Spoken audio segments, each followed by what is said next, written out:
시청자 여러분, NWS 방송 진행의 이은입니다. 오늘은 경기도 의원 6으로 인해 4월 7일 보궐선거를 하게 되었는데요. 국민의힘당 백현종 후보자님을 저희 스튜디오에 모셨습니다. 후보자님 바쁘실 텐데 시간을 내주셔서 고맙습니다. 이 시간이 후보자님과 그리고 유권자들에게 유익한 선거 공약을 들어보는 시간이 되었으면 좋겠습니다. 시청자 여러분 함께 해주십시오. 백현종 후보자님 안녕하세요. 안녕하세요. 네, 국민의힘 백현종 후보님을 시청자님께 인사 말씀 한번 해주십시오.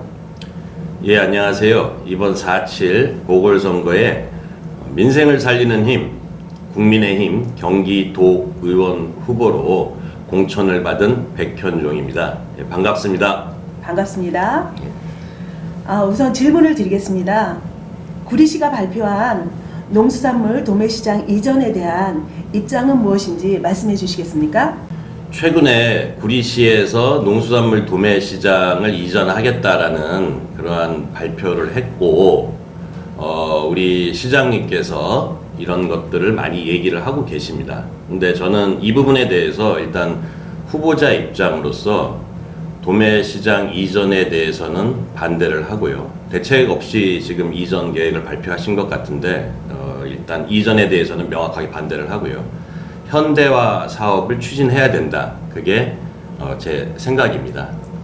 우리 농수산물 도매시장은 이미 25년간 그 자리에서 상권을 형성해 왔습니다. 다 아시다시피 시장의 상권이라는 거는 1, 2년 사이에 이렇게 형성이 되는 게 아니거든요.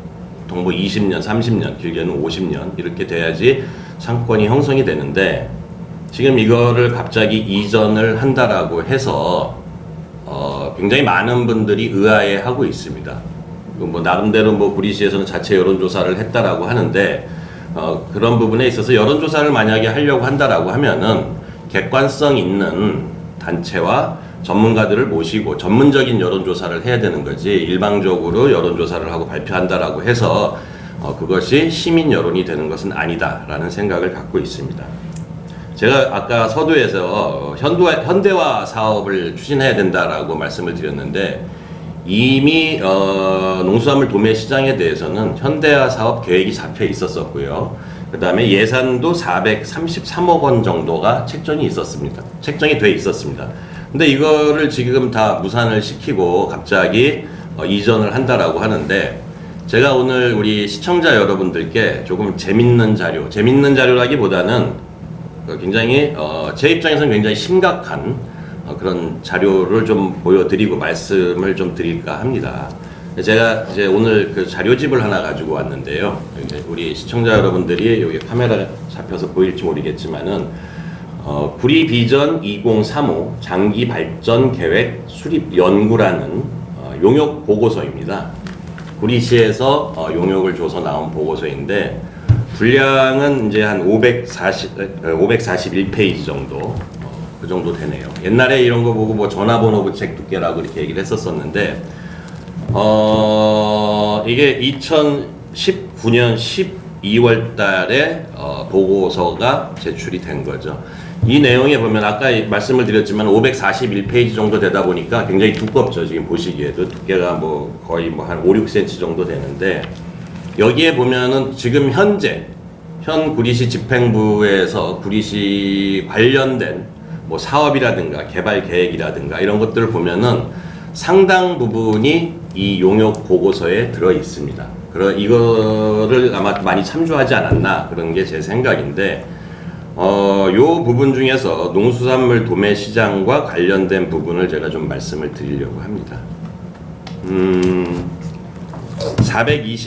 428페이지에 보면은 구리시 장기 발전 계획을 얘기하면서 사람 중심의 교통이라고 되어 있습니다.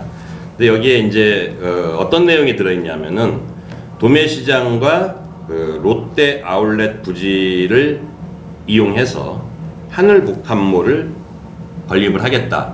이런 이제 계획을 여기 용역 보고서에 담고 있습니다. 이 내용을 좀 보시면은 제가 뭐 다 읽어드릴 수는 없고요. 네. 중요한 부분만 좀 말씀을 드리면은 사업 목적, 구리 도매시장 이전 후 기존 부지에 수도권 순환도로 이용자를 위한 복합 휴게소를 건립하여 운전자 교통 편의를 제공한다. 이렇게 되어 있거든요. 자, 쉽게 얘기해서 농수산물 도매시장을 이전을 시키고 그 자리에 고속도로 운전하시는 분들이 이제 다니실 거 아닙니까? 그럼 우리가 흔히 거기 이제 고속도로를 다니다 보면 휴게소가 있지 않습니까? 네. 거기에 복합 휴게소를 건립하겠다라는 계획을 담고 있습니다. 이 용역 보고서에.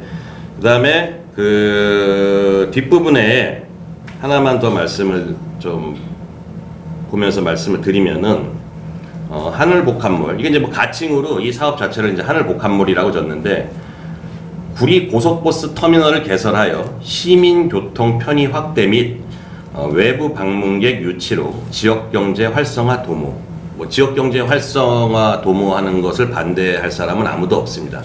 그런데 멀쩡한 25년 동안 자리 잡아온 도매시장을 이전을 시키고 그 자리에 구리 고속버스 터미널을, 그것도 바로 옆에 다 아시다시피 아파트, 대규모 아파트 단지가 있지 않습니까? 길 하나 건너면은 아파트 단지인데 거기에 고속버스 터미널을 건설을 하겠다. 이 부분에 대해서 저는 뭐 심각한 우려를 하지 않을 수 없고요. 이 계획이 앞으로 구체화가 될지 어떨지는 모르겠습니다. 그러나 저는 도매시장을 이전하고 그 자리에 고속버스 터미널을 짓는다. 이 부분에 대해서는 분명히 반대를 합니다. 제가 앞에서 말씀드렸지만은 도매시장의 총 매출액이 거의 이제 뭐 1조 원 안팎으로 그렇게 알려져 있습니다. 매출액이. 지역 경제에 미치는 영향이 상당히 크고, 그 농수산물 도매시장에서 거래되는 이 품목들이 우리 골목 상권으로 들어와서 안착이 되면서 골목 상권이 살아나는 그런 시스템이 갖춰져야 되는데, 이거를 그냥 다 이전을 해서 거기서 새롭게 시작을 하겠다라고 한다면은 제대로 된 시장 역할을 하게 될지 그 부분에 대해서 제가 의혹을 좀 갖지 않을 수 없고요. 그래서 제가 말씀을 분명히 드리는 게, 도매시장은 현재 그 자리에서 정부와 경기도의 지원을 받아서 현대화 시설로 탈바꿈해야 된다. 충분히 가능성이 있습니다. 지금 이거 민자랑 다 유치해서 800억 정도를 들여서 복합적인 고속버스 터미널을 짓겠다라는 계획을 담고 있는데, 이런 계획 잡았으면은 시민들에게 알렸어야죠. 이런 것들을 저희 굉장히 나름대로 어렵게 찾아낸 자료입니다. 이거를 숨겨놨다가, 물론 뭐 숨겨놨다기보다는 공개를 안 한 것인데, 이거를 제가 찾아서 이런 자리에서 시청자분들께 알려야 된다라는 게 굉장히 서글픈 현실이 아닌가, 뭐 그런 생각을 갖고 있습니다. 그래서 뭐 그 요점 정리해서 말씀드리면은, 구리 농수산물 도매시장은 이전되기보다는 현 자리에서, 현 위치에서 현대화 사업을 통해서 새롭게 나야 된다. 그리고 그 주변의 상권과 상생을 해야 된다. 이렇게 좀 제 입장을 정리하고 싶습니다. 네, 심도 있는 좋은 의견인 것 같습니다. 잘 들었습니다. 자, 두 번째 질문을 드리도록 하겠습니다. 테크노밸리 사업 백지화에 대한 입장과 지역사회 내에서 사업 부활에 대한 의견이 일고 있는데요. 이에 대한 후보자님의 의견은 어떤 것인지 말씀해 주십시오. 한 2019년도 경이었었죠. 2019년 경이 아니라 뭐 정확하게 2019년 12월인데, 우리 그 구리 남양주 테크노밸리 사업에 대해서 굉장히 많은 시민 여론이 형성이 됐었고, 사업이 구체적으로 좀 진행이 되는 과정에 있었습니다. 요거 끊고 다시 갈게요. 네.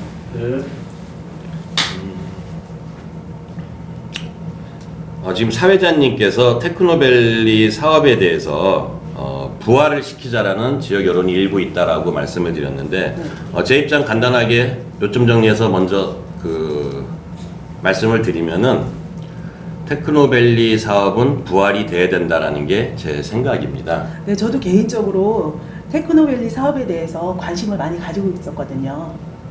예. 그 2017년도에 경기도하고 구리시하고 업무 협약까지 맺었었습니다. 그다음에 유치 확정 보고 대회까지 있었었고요. 근데 이게 어느 날 갑자기 사업 철회 그리고 백지화가 발표가 됐습니다. 이 사업은 원래 구리시에서 시작했던 것이 아니라 국가계획과 경기도의 계획에 의해서 시작됐던 사업입니다. 산호동 일대에 이제 한 30만 제곱미터, 한 10만 평 정도를 개발을 해서 판교 테크노밸리와 같은 산업단지를 조성하겠다라는 계획이었었는데요.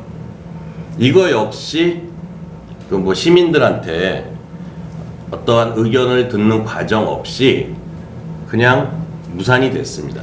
이 부분에 대해서도 저는 굉장히 심각하게 생각을 하고 있는데, 이거 처음 계획 발표될 때 경기도하고 구리시하고 협의해가지고 계획을 발표할 때 약 1만 3천 개 정도의 일자리가 창출이 되고 1조 7천억 원의 부가가치가 창출이 된다. 그리고 연간 약 6,400억 정도의 직접 경제 효과가 있다라고 발표가 됐었거든요. 이렇게 뭐 그때 제 기억으로는 10만 명 이상이 서명에 동참을 해서 이 사업을 유치를 해서 해야 된다라고 굉장히 많은 분들이 서명을 했던 것으로 기억이 납니다. 근데 이게 지금 철회가 됐죠. 철회가 됐는데 왜 철회가 됐는지 이거 아시는 분이 계신가요? 제가 알기로는 없습니다. 그냥 발표가 그렇게 났어요. 발표가 나면 끝. 대한민국 그 행정과 정치의 고질병이 뭐냐면은 단체장이 바뀌면은 사업이 바뀌는 겁니다. 구리시 같은 경우에 계속해서 단체장 바뀌면은 사업이 바뀌고, 지난 한 20년 동안 진행된 게 뭐가 있죠? 계속 정체되어 있습니다. 저는 이렇게 단체장이 바뀌면은 지역 사업이 무산되는 이 고질병, 이거 적폐라고 생각을 합니다. 이거 뜯어 고쳐야죠. 다 뜯어 고쳐야 되는데, 이런 거를 뜯어 고치기 위해서는 일단 우리 시민 여러분들이 관심을 좀 가져주셔야 된다. 그래야 이런 것들에 대해서 문제 제기하는 정치인이 힘을 받을 수가 있는 거고, 상대방이 두려움을 갖고 이거 함부로 이렇게 하면 안 되겠구나 이런 생각을 갖게 된다라고 저 감히 말씀을 좀 드리고 싶습니다. 이게 대표적으로 제가 우리 경기도에 대해서 말씀을 안 드릴 수가 없는데, 이 사업 처음에 경기도가 추진을 했다라고 말씀을 드렸잖아요. 네네. 경기도도 마찬가지죠. 단체장이 바뀌지 않았습니까? 지난 지방선거 때. 그러고 나니까 이 사업에 대해서 이제 관심이 없어진 거겠죠. 모든 관공서는 매년 초에 자기네 1년 동안 무슨 사업을 하겠다라고 구체적으로 업무 계획을 발표합니다. 경기도는 경기도정 업무 계획이 있겠죠. 2020년 그 도정 업무 계획에 보면은 2020년도죠. 작년이었죠. 얼마 안 지났지만은 작년이.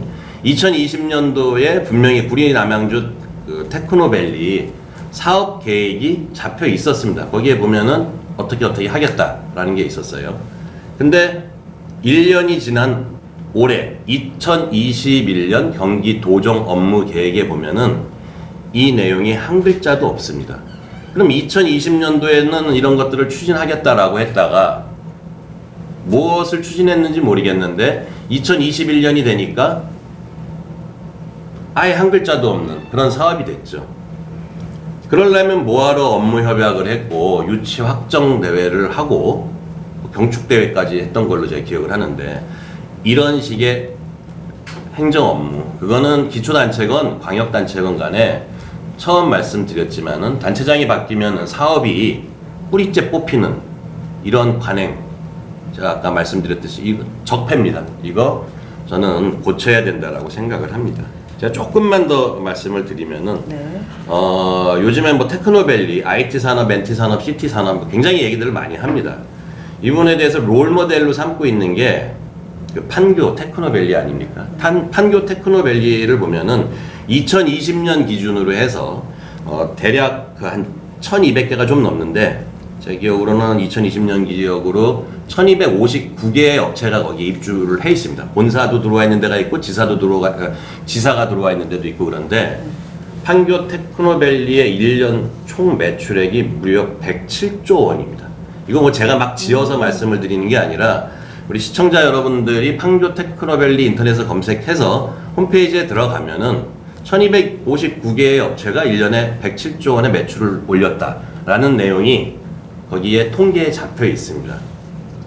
그러면 우리는 언제까지 판교 테크노밸리 같은 것을 롤 모델로만 삼고 꿈의 도시로 바라만 보고 살아야 되느냐.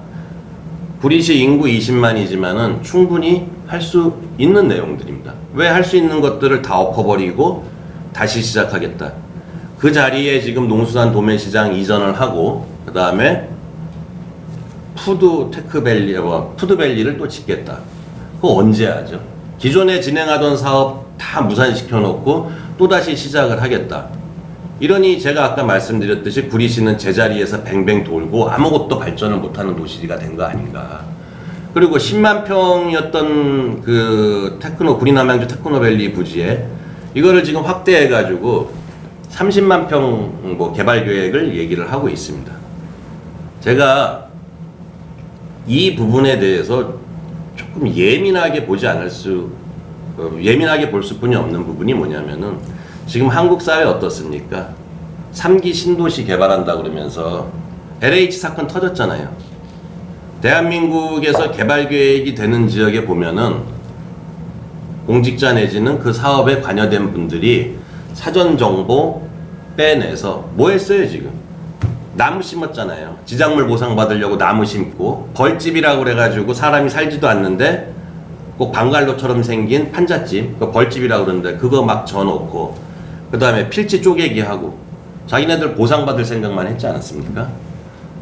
그래서 각 지자체에서 공무원들 또는 그 공무원 산하의 도시공사 이런 부분에 대해서 거기 근무하시는 분들 소유한 토지에 대해서 전수조사를 하고 있고 할 예정이고 그렇습니다. LH가 가져온 한국 사회의 어두운 한 단면을 그대로 노출시키고 있는 거거든요. 구리시에 계획됐던 구리남양주 테크노밸리가 10만 평이었는데 새로운 집행부가 들어오면서 30만 평 확대된 계획이 발표됐다. 제가 구리시에서 33년간 시민단체와 정치활동을 해왔습니다. 제 입장에서는 뭔가 파보고 싶은 생각이 솔직히 듭니다. 이런 계획들이 마구잡이로 발표되는 거에 대해서 지금 얘기가 좀 길어질 수 있지만은 이거 문재인 정부의 뉴딜 정책의 일환입니다. 문재인 정부가 향후에 뉴딜 정책으로 약 160조 원 정도를 풀겠다라고 합니다. 그거 하나하나 뜯어보면은 그린벨트 개발에서 대규모 개발 사업을 한다라는 거거든요. 160조 원이라는 게 저는 솔직히 얼마나 큰 돈인지 잘 모르겠습니다. 우리가 일반적으로 그걸 천문학적 숫자라고 하는데 천문학적 숫자라는 게 뭡니까? 이별에서 저별까지 거리를 잴 수 없고 너무 머니까 그냥 천문학에서 쓰는 그런 수치다라고 얘기하는데 160조 원이면 천문학적 수치죠. 이거를 대선 때까지 뭐 얼마를 풀겠다. 그 다음에 뭐 민간 펀드를 만들어 가지고 개발을 하겠다라고 하는데 그 대표적인 게 지금 푸드밸리 그쪽 지역 이게 뉴딜 정책의 그 한 사례로 지금 뽑혀 있는 겁니다. 3기 신도시에서 비리가 이미 밝혀졌지만은 우리가 이런 부분에 대해서 현미경으로 들여다봐야 됩니다. 우리 시민들이. 그리고 정치인들이 왜 이런 부분에 대해서 문제 제기를 안 하는지 10만 평 개발 계획했던 테크노밸리 다 무산되고 새로운 게 갑자기 발표됐으면은 여야 가릴 것 없이 이건 정쟁의 문제가 아닙니다. 여당 야당의 문제가 아니라 야 뭔가 이거 좀 이상하다. 왜 이런 계획이 갑자기 발표됐는가. 이 부분에 대해서 뭐 저를 비롯해서 지역의 정치인분들이 좀 반성해야 되지 않나 그런 생각을 갖고 있습니다. 그래서 저는 테크노밸리 사업에서 얘기가 좀 길어졌는데 테크노밸리 사업에 대해서 지금 부활하자라는 지역사회 의견에 대해서 어떻게 생각하느냐. 저 후보자 입장으로서 당연히 이 사업 부활시키고 일자리 창출해야 된다라고 봅니다. 예. 네, 후보자님 의견 잘 들었습니다. 저도 테크노밸리에 대해서 관심을 많이 갖고 있는데요. 좋은 진행이 되었으면 좋겠습니다. 세 번째 질문 드리도록 하겠습니다. 한강변 도시개발 사업 의혹에 대해서 구리시의회 행정사무조사 특위 주장이 있었습니다. 특위 개최에 대한 입장은 어떤 것인지 말씀해 주시겠습니까? 조사특위 말씀하시는 네, 거죠? 네. 예. 지금 그 한강변 개발 의혹 사건은 의혹이 있네 없네 그러는데 그거를 지금 뭐 누가 의혹이 있다 없다 신이 아닌 이상 아직 판가름할 수는 없겠죠. 그러나 공중파 8시 뉴스와 수많은 언론을 통해서 뭔가 이상하다라는 문제점이 제기가 됐습니다. 그러면은 뭘 해야 되죠? 시민의 대변인인 의회에서 그 의혹이 제기된 것이 정말 문제가 있는 것이냐 아니냐 당연한 의무를 갖고 있는 게 시의회입니다. 문제가 없으면 없는 대로 밝혀내면 발표를 하면 되는 거고 문제가 있으면은 거기에 대해서 시정 조치를 요구하거나 뭐 수사기관에 고발을 할 수가 있겠죠. 그런데 지금 보면은 뭐 솔직하게 다 말씀을 드리면 7명의 시의원 중에서 2분이 야당, 5분이 여당 소속입니다. 지난 12월이었죠. 12월서부터 우리 그 야당 소속 국민의힘 장진호 시의원과 김광수 시의원 2분이 시청 앞 그리고 갈매역 앞에 그다음에 구리역 앞에서 2달 넘게 시위를 했습니다. 원래 집회 신고를 하고 하신 걸로 알고 있는데 지금 코로나 행정명령 때문에 9인 이상 집결을 못하니까 보통 하루에 한 3, 4명 내지는 많을 때 9명까지 한 걸로 알고 있습니다. 집회를 했는데 집회 목적이 뭐였냐면은 지금 말씀하신 그 한강변 도시개발사업 의혹에 대해서 행정사무조사 특위를 개최해야 된다. 개최를 촉구하는 그런 집회를 한 것이죠.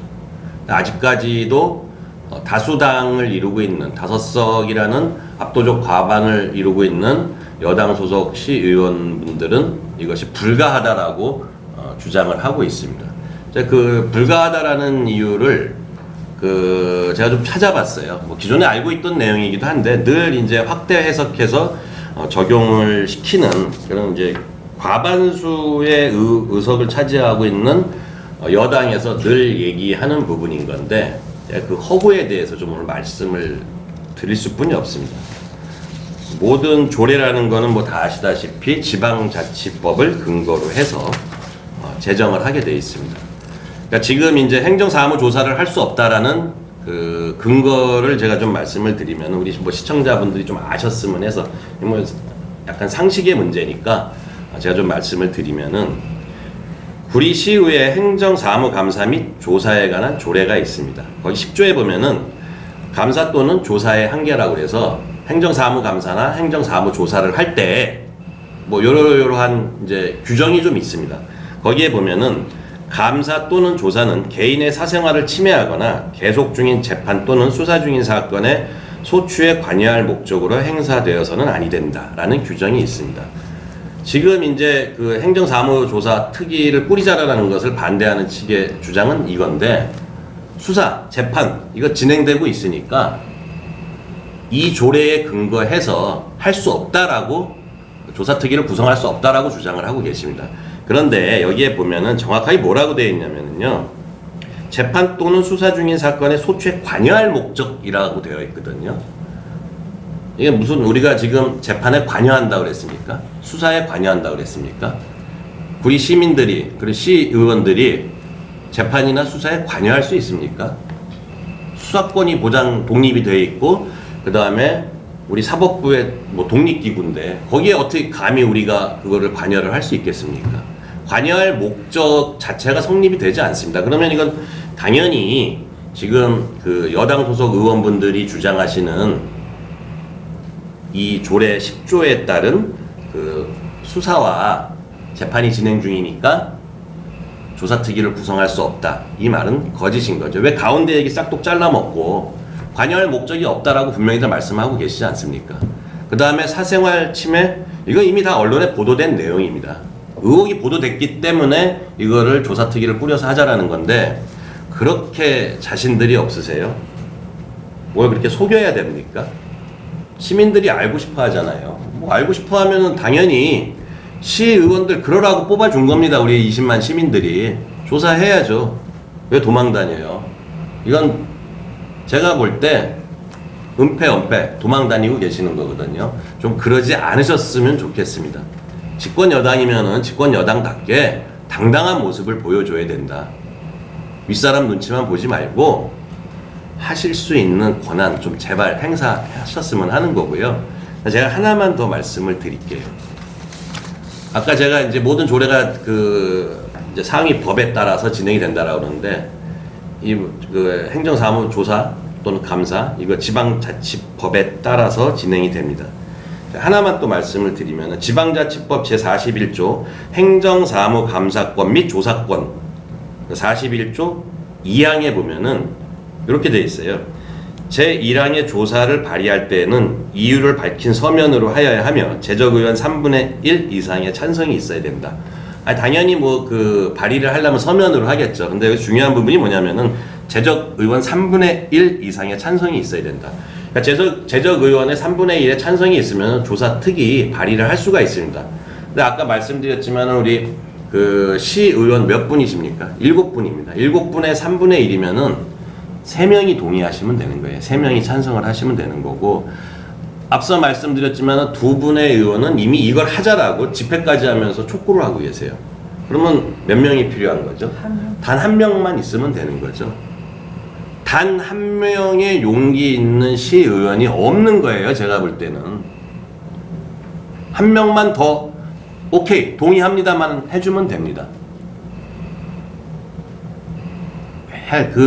무슨 촛불정부, 촛불정권 얘기하면서 적폐청산, 심판 이런 얘기 하는데 제가 볼 때는 지금 뒤집어진 상황 아닌가. 심판받아야 될 대상이 누구인가. 우리 시민들 명확하게 판단을 지금 하고 계실 거다라고 봅니다.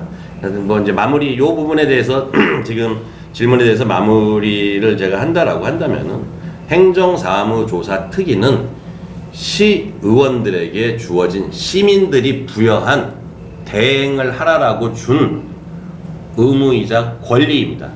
이거 안 하면은 죄송하지만 바보들입니다. 요렇게 저는 세 번째 질문에 대해서 마무리하고 싶습니다. 네, 잘 들었습니다. 예. 자, 이번 질문은요, 저도 관심이 많은 질문 중에 하나인데요. 한 공중파 8시 뉴스에 보도된 구리시 4대 의혹 사건에 대한 후보자님의 입장, 그리고 인창동 사무소의 건, 한강개발 특혜 의혹의 건, 인사비리 의혹의 건에 대한 후보자님의 의견은 어떤 것인지 말씀해 주십시오. 이거는 뭐 공중파 뉴스에 이제 뭐 특정 언론 얘기는 하지 않겠습니다. 네. 우리나라 3대 공중파 중에 하나인 뭐 언론에서 8시 뉴스를 통해서 연속적으로 방송이 됐었죠. 우리 사회자분께서 지금 3가지를 말씀을 하셨는데 하나는 빠진 것 같습니다. 하나가 아들 군 복무 위치. 네, 그거는 개인적인 거라서 예. 좀 뺐습니다. 예. 그런데 제가 이제 뭐 이 부분은 공중파 방송도 있었고 그 이후에 후속 보도도 있었고 뭐 제가 이렇게 선거 운동을 다니면서 지역의 유권자분들, 우리 시민들을 만나보다 보니까 이 내용에 대해서 뭐 저보다 더 많이 잘 알고 계시더라고요. 지금 구리시 소위 4대 의혹이라고 칭한 뭐 인창동 주민센터 문제, 그다음에 뭐 측근들 인사 문제, 그리고 뭐 한강변 업자와의 부적절한 관계 문제. 정말 저보다 더 많이 알고 계시고 인터넷에서는 뭐 이게 구리시 사안이 아니라 전국적인 사안이 됐더라고요. 그래서 제가 이 자리에서는 이거를 뭐 부연해서 또 설명을 하기보다는 또 제 입장을 말하기보다는 다른 관점에서 문제를 하나 좀 말씀을 드릴까 합니다. 지금 뭐 공방이 계속 됐습니다. 뭐 뉴스 자체가 허위냐 아니냐, 그리고 계속 이걸 조목조목 반박하고 계시는 분도 계시고요. 그래서 제가 다른 부분에서 다른 관점으로 좀 말씀을 드리려고 한다라고 말씀을 드렸는데, 제가 이제 출마를 할 때 뭐 제 출마의견도 말씀을 드렸고 지역 정치인들께 공개 질의도 했었습니다. 이제 공개 질의를 하면서 첫 번째 공개 질의를 누구한테 했었냐면은 이건 제가 냈던 이제 보도자료인데 이 기사를 보신 분들이 있을 거예요.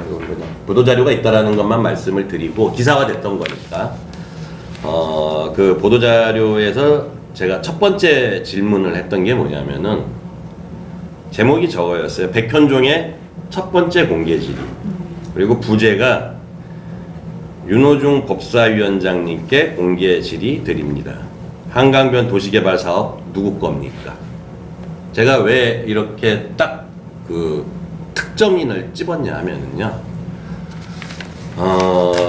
한 주간지에서 제가 일단 뭐 오늘 방송이니까 언론 매체에 대해서는 구체적으로 얘기를 하지 않겠습니다.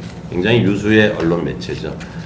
거기에 이제 보도된 게 있는데, 제가 그 한강변 도시개발 사업에 대해서 첫 번째 공개 질의를 우리 윤호중 의원님께 했던 이유는 뭐냐면은, 그 윤호중 의원님의 작년 총선 때 공약을 보면은 1호, 2호, 3호, 4호 뭐 이렇게 해가지고 쭉쭉 네. 뭐 하루 간격 또는 이틀 간격으로 발표를 하셨었어요. 근데 거기에 6호 공약에 보면은 6호 공약에 무슨 내용이 있냐면은 윤호중의 총선 6호 공약, 구리시 미래성장 동력 프로젝트, 구리시를 수도권 핵심 스마트시티로, 요즘 많이 나오는 단어죠. 스마트시티. 굉장히 좋은 단어입니다. 저도 뭐 우리 구리시가 그렇게 됐으면 좋겠고요. 계속 이어서 말씀을 드리면은, 이거 제 얘기가 아니라 그 윤 의원님의 6호 공약을 말씀을 드리는 겁니다. 윤호중 국회의원 구리시 경제 활성화 및 일자리 공약 발표, 성장 동력 및 경제 활성화, 수도권 핵심 스마트시티 구축, 4차 산업 혁명 기반 인공지능 스마트시티 구축하겠다. 이 공약을 발표를 하셨어요. 대부분 선거가 끝나고 나면은 뭐 누가 어떤 공약을 발표했는지, 누가 당선이 됐는지에 대해서는 관심이 많고 누가 낙선됐는지에 관심이 많죠. 그런데 출마했던 사람들이 발표했던 공약, 그거를 기억하는 분들은 많지 않습니다. 그리고 이렇게 툭툭 던지듯이 SNS를 통해서 던진 공약 같은 경우에는 기억하기 쉽지 않고 나중에 그 자료를 찾기도 쉽지 않습니다. 그러나 이거 분명히 6호 공약이었습니다. 제가 왜 이거를 말씀을 드리냐면, 아까 언론 부분을 좀 말씀을 드린다라고 했었잖아요.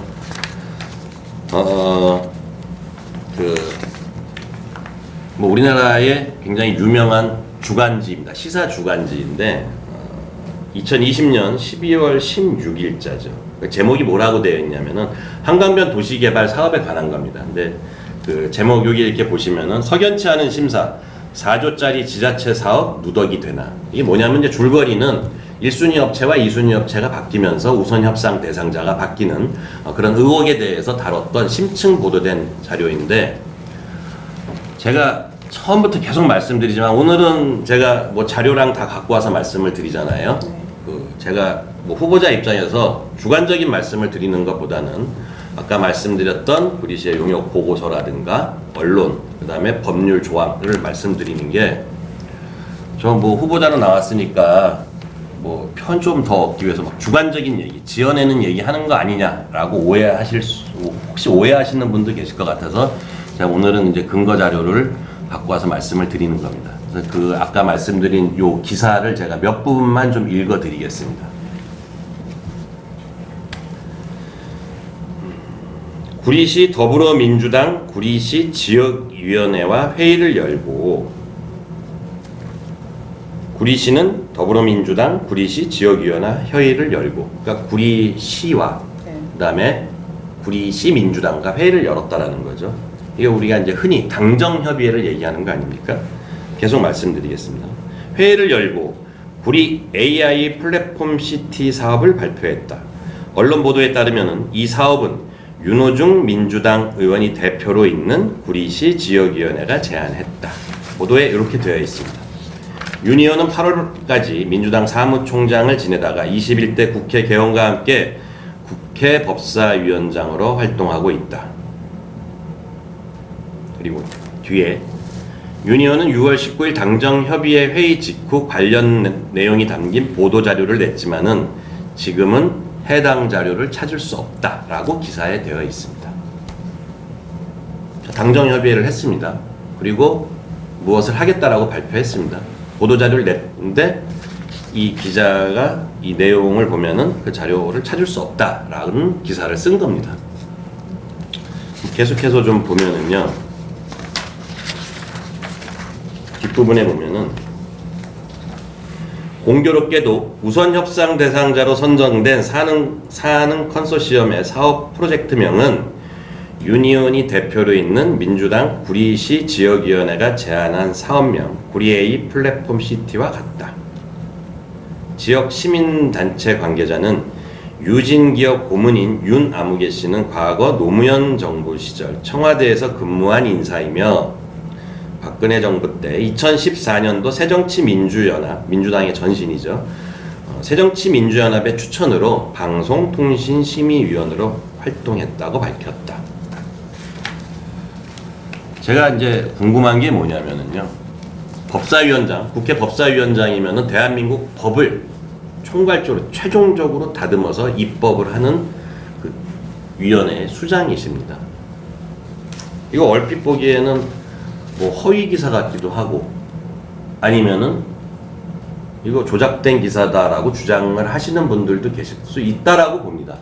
만약에 이 기사가 이 시사주간지의 기사가 허위 사실이면은 법적 조치하셔야죠. 언론중재위에 제소를 해야죠. 여태까지 그렇게 했다라는 얘기 못 들어봤습니다. 제가 궁금한 부분이 이 부분인 겁니다. 그러니까 아까 말씀드린 공중파에서 여러 가지 의혹이 보도됐다라고 했었을 때 그건 시민분들이 더 잘 알고 계시니까 제가 더 말씀 안 드린다라고 했었잖아요. 제가 다른 측면을 보고 싶다라는 게 바로 이 부분인 겁니다. 한강변 도시개발 사업에 대해서 윤호중 의원님 이름이 거론이 됐습니다. 그러면 본인의 입장을 발표를 하셔야죠. 현직 국회의원이시고 국회 법사위원장이면은 이거는 구리 시민의 문제가 아니라 대한민국 국민에게 말씀드려야 될 문제다라고 보는 거죠. 제가 이 부분에 대해서 우리 정치인은 자기가 한 행동에 대해서 책임을 져야 되는 겁니다.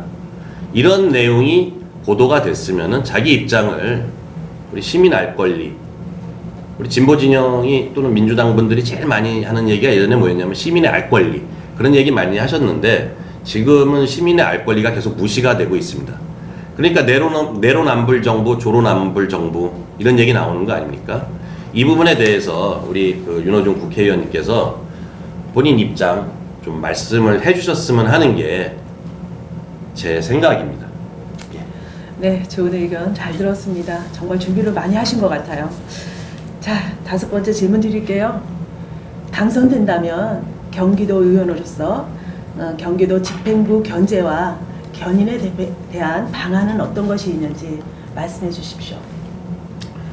그 지방의원, 기초의원이건 그러니까 뭐 시의원이건 광역의원, 도의원이건 간에 가장 기본적인 역할이 비판과 견제입니다. 우리가 비판 그러면 뭐 계속 문제 제기한다라고 생각을 하는데 집행부는 어마어마한 권한을 갖고 엄청난 예산을 집행을 합니다. 그러면 그 부분에 대해서 누군가는 계속 비판을 해야 되고 견제를 해야 됩니다.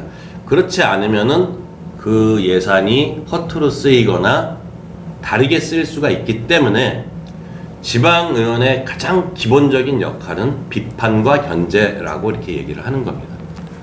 근데 제가 수치를 하나 좀 말씀을 드리면은 지금 제가 출마한 선거가 경기도의원 선거인데 보궐선거죠. 한 명을 다시 뽑는 겁니다. 경기도 의원의 의석수가 142명입니다. 142명이요. 그 중에 보궐된 지역 한 명을 지금 구리시에서 다시 뽑는 겁니다. 수치를 하나 좀 제가 말씀을 드리면은 경기도 의회의 의석수가 142명인데 집권 여당인 민주당 소속이 131명입니다. 142분의 131. 이거 계산기 두들겨 보시면은요, 93.7%입니다. 한 정당이 1300만 경기도민의 의견을 대변하는 경기도 의회의 의석을 93.7%를 차지하고 있다. 이거에 대해서 어떻게 생각하세요? 저는 이게 굉장히 무서운 현실이다라고 생각을 합니다. 우리가 흔히 뭐가 압도적으로 수치가 안 맞을 때 이렇게 기울어진 운동장이다라고 얘기를 하거든요. 축구를 할 때 한쪽 편은 위쪽에 있고 한쪽 편은 밑에 있고 공을 차면서 어떻게 올라가겠어요? 이걸 기울어진 운동장이라고 하는데 93%면은 이거는 수직인 겁니다. 공을 차는데 절벽 위에서 공을 차는 사람과 절벽 밑에서 공을 차는 사람, 이게 공정한 경기가 될 수 있겠습니까? 심각한 현상을 넘어서 제가 그래서 이게 무서운 현상이다라고 말씀을 드리는 거예요. 하나 일례로 말씀을 드리면은 작년 10월경에 뭐 국정감사가 보통 이제 9월에서 10월 열리지 않습니까? 국정감사에서 문제 제기됐던 부분이 있습니다. 이재명 도지사 집행부가 2년 동안에 쓴 홍보비가 256억이다. 이게 국정감사에서 문제가 됐었죠. 언론에서도 보도가 됐었고. 그리고 전임 집행부, 전임 지사가 썼던 홍보비와 비교가 된 적이 있었습니다. 2배가 늘었던 거죠. 그전에는 뭐 100몇십억 정도 했는데 지금 현 도지사 집행부에서 2년 동안 256억을 썼다. 뭐 기사도 있어요. 제가 기사 하나 간단하게 말씀드릴까요?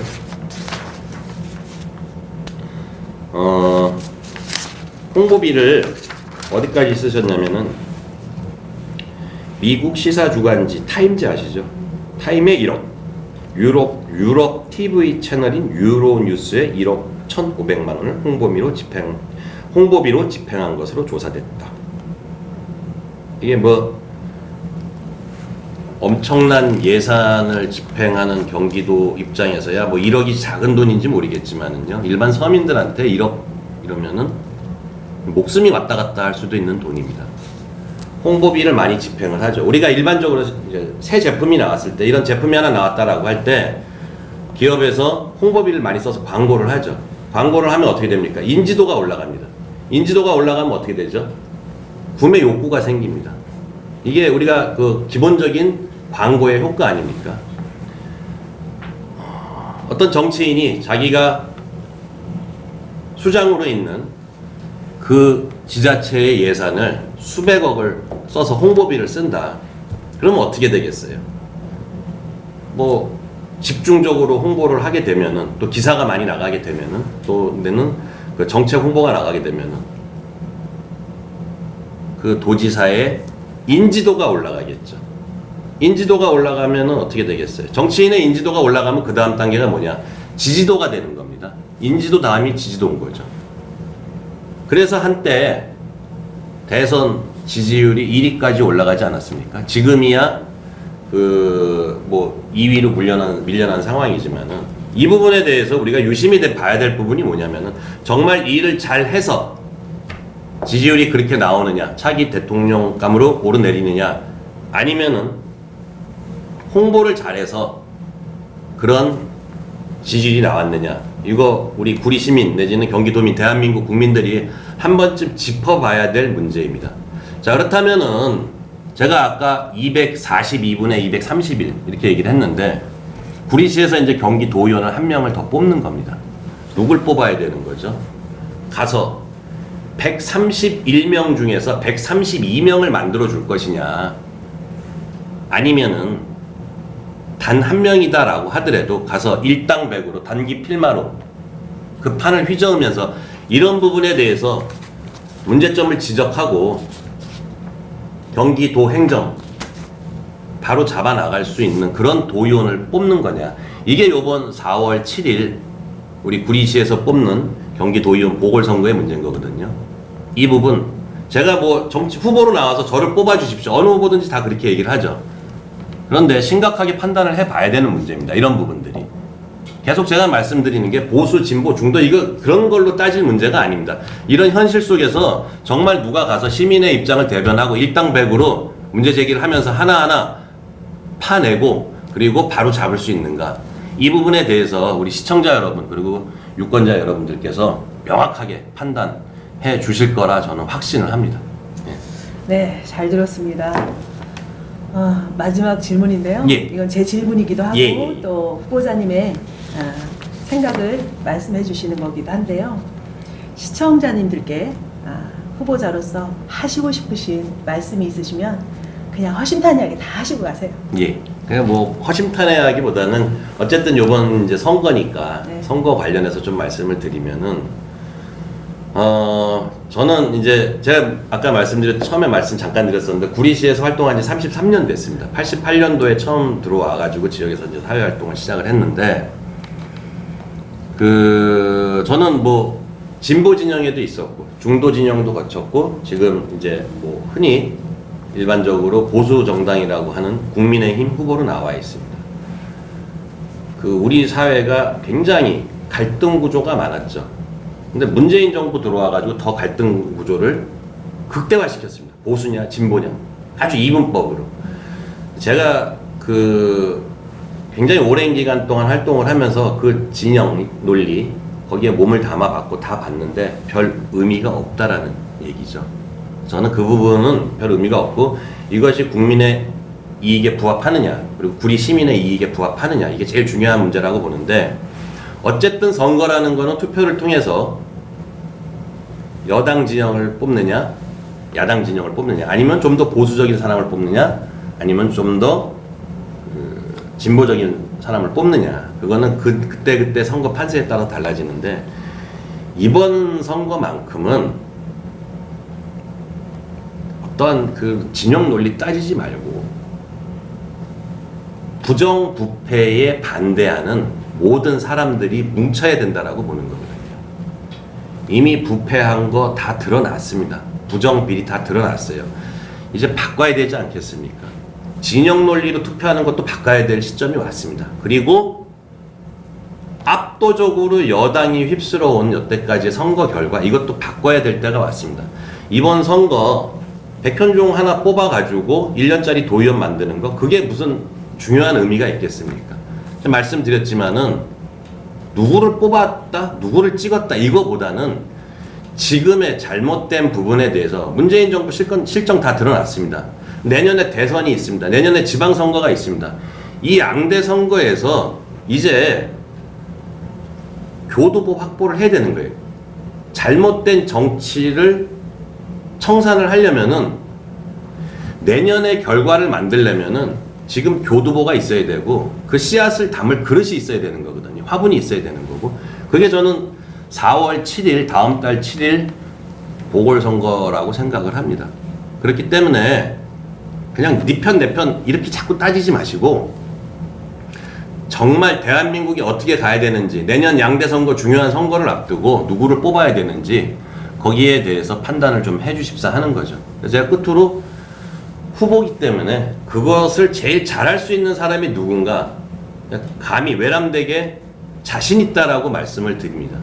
그렇게 활동을 해왔고 앞으로도 그렇게 살아갈 자신이 있기 때문에 기호 2번 우리 국민의힘 소속 민생을 살리는 힘 국민의힘 저 백현종을 꼭 찍어주시기를 간곡하게 부탁드립니다. 대신 확실하게 일하고 결과로 보여드리겠습니다. 제가.